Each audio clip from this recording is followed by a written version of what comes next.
पूर्णिया से सांसद पप्पू यादव अब निकालेंगे वक्फ संवैधानिक अधिकार यात्रा।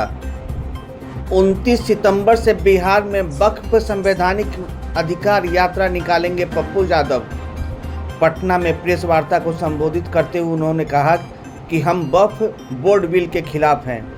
29 सितंबर को अररिया, 30 सितंबर को किशनगंज और 31 को कटिहार, कोसी सीमांचल होते हुए पटना के गांधी मैदान यात्रा आएगी। पप्पू यादव ने कटाक्ष करते हुए कहा कि बिहार में यात्रा सत्ता के कुर्सी पाने के लिए होती है। कोई भी ऐसा नेता नहीं जो कह सकता है कि वह लाठी खाया हो, संघर्ष किया हो, किसी गरीब की मदद की हो। बिहार में ज़्यादातर नेता बैक दरवाजे से आ गए हैं, जो संविधान के लिए खतरा है। प्रेस वार्ता को संबोधित करते हुए उन्होंने कहा कि लोगों की यात्रा गरीबों के लिए नहीं, किसानों के लिए नहीं होती है। बिहार में सत्ता वाले लोग हो या विपक्ष या कोई और, उनकी यात्रा बिहार के 14 करोड़ लोगों की भावना के खिलाफ है। उन्होंने कहा कि वक्फ बोर्ड के सारे कमेटी मेंबर से बात की, वे कब्रिस्तान के रजिस्ट्रेशन के खिलाफ हैं। सारी जमीन अडानी अंबानी को दे दिया जाए, हम उसके खिलाफ हैं। पप्पू ने कहा कि जीते जी किसी भी धर्म के अधिकार पर हमला नहीं होने देंगे।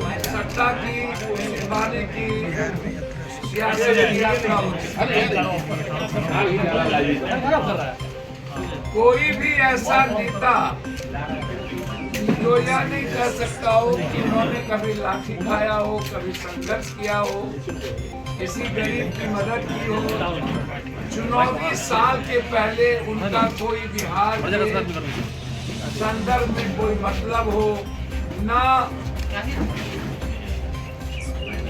ऐसे नेता देश में आ गए जो हमेशा बैक दरवाजे से देश के संविधान, लोकतंत्र के लिए खतरा रहते हैं, समाज के लिए खतरा रहते हैं। और उनकी यात्रा होती है सिर्फ सत्ता, सियासत, कुर्सी के लिए। उनकी यात्रा गरीबों के लिए नहीं होती, किसानों के लिए नहीं होती। तो बिहार में जो लोग, चाहे सत्ता वाले लोग हों, चाहे विपक्ष हो, चाहे कोई और हो, उनकी यात्रा जो है बिल्कुल इस बिहार के 14 करोड़ जनता के भावनाओं के खिलाफ। मैं इस देश में चाहता हूं कि कोई भी देश के लोग उठे जो मंदिर में शिव का, कृष्ण का, राम की स्तुति सुने, गुरुद्वारे से कुर्बानी सुने, चर्च से जीसस की वो प्रेयर प्रार्थना सुने, लेकिन मस्जिद से भी अजान सुने। लगातार आम आदमी की आजादी पर हमला से होते होते जिस तरीके से लगातार इस हिंदुस्तान में 20 सालों के अंदर, 10 सालों के अंदर मुसलमान आएगा, मदरसा में क्या पढ़ेगा, दलित की पढ़ाई होगी कि नहीं, जो पढ़ेंगे वो इनसे पूछेंगे मदरसा की पढ़ाई में क्या होगी, जिएंगे कैसे, खाएंगे क्या, घर बनाएंगे तो इनसे पूछेंगे। और अब मरने के बाद कब्रिस्तान में जाएंगे तो टैक्स अदानी अंबानी को देंगे, इनसे पूछेंगे।